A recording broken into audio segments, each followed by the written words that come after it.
am here to do my monthly book chat for the month of November, but also kind of October, because I kind of did 2 videos over 3 months here because, again, I was in Hong Kong and it was going to get really hard to film a lot of my videos that I normally film. I think I'm doing okay though. I haven't felt stressed, and every video I've brought out has been in a good time, and it's a video I really want to film, and I haven't had to give up on any videos. But I'm excited to talk about some bookish news. I've only got 4 things to mention today, but I'm excited about all of them. So the first thing I want to mention is the cover for My Calamity Jane is out. So this is by Cynthia Han, Brodie Ashton and Jodie Meadows. So they're the Lady Janies, and this is the 3rd and final book in the Lady Jane series. After this, they're going to be writing a trilogy about famous Marys, and I'm really excited. I just read My Plain Jane and I read My Lady Jane like a few years ago, because every 2 years they bring out a new book. So this one is going to be like a western about Calamity Jane, who I don't really know that much about. I hadn't even heard of her until this book was announced. So I'm pretty excited to pick this up next year at some point, and I just really like the cover and like the blue, and it just definitely looks very western. The next thing that's happening is we are getting a 3rd book in the Gentleman's Guide to Vice and Virtue series, which was totally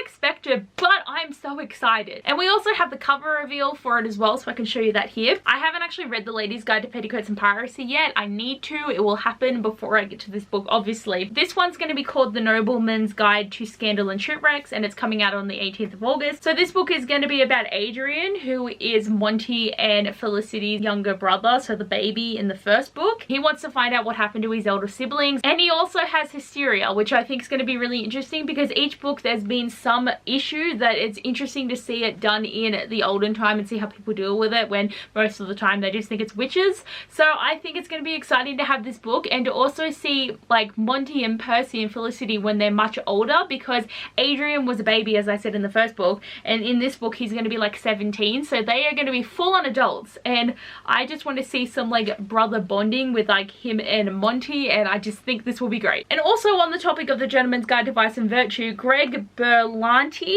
is going to produce a film adaptation on HBO Max for Gentleman's Guide to Vice and Virtue, and I am so excited because this will be such a good movie, and it's going to give me such Pirate of the Caribbean vibe. It's going to be all like high society and then bam, pirates. I am just so keen, and it's going to be a great journey around the world. I can't wait to see the cast for this and just see them act together, and it's just going to be so beautiful, and I can't wait. The last thing I've got is another cover reveal, and this is going to be for Aurora Burning by Jay Kristoff and Amy Kaufman.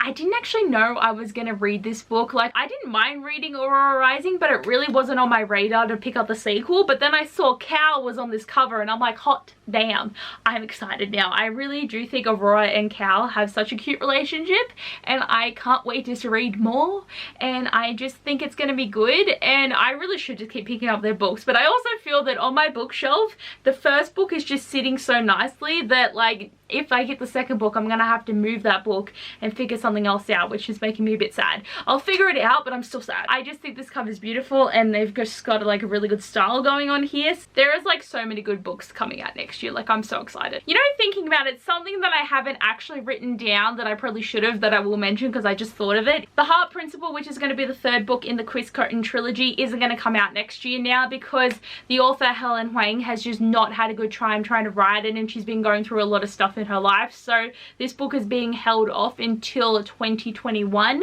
which is really sad because they have been coming out every single year. But obviously, if you don't feel good, you should not be writing. Do it at your own pace. You do you, girl, is how I'm feeling here. Like, you can't get too angry. I would have really loved to see Kwan's story next year, but it's sadly not happening. But I hope she's going to feel better in the next year, and hopefully she's going to just write an amazing book for us. And something that is really upsetting is because the Bride test got a bit of negative feedback, I think that really affected her. And like, I know everyone's always like, oh, you should never let negative reviews get on your back, but sometimes it just really hurts people, and you don't even mean to be negative, but like, if you get such good views for your first book and then your second book doesn't get as much, it can be really upsetting. So I totally understand how she's feeling, and I just hope that she feels better. And guys, I've been having such trouble with my batteries trying to find one that's not even run out completely that I got to end this video. So thanks for watching. I hope you enjoyed. I'm sorry my battery is like literally dying, but I'll see you guys later. Bye.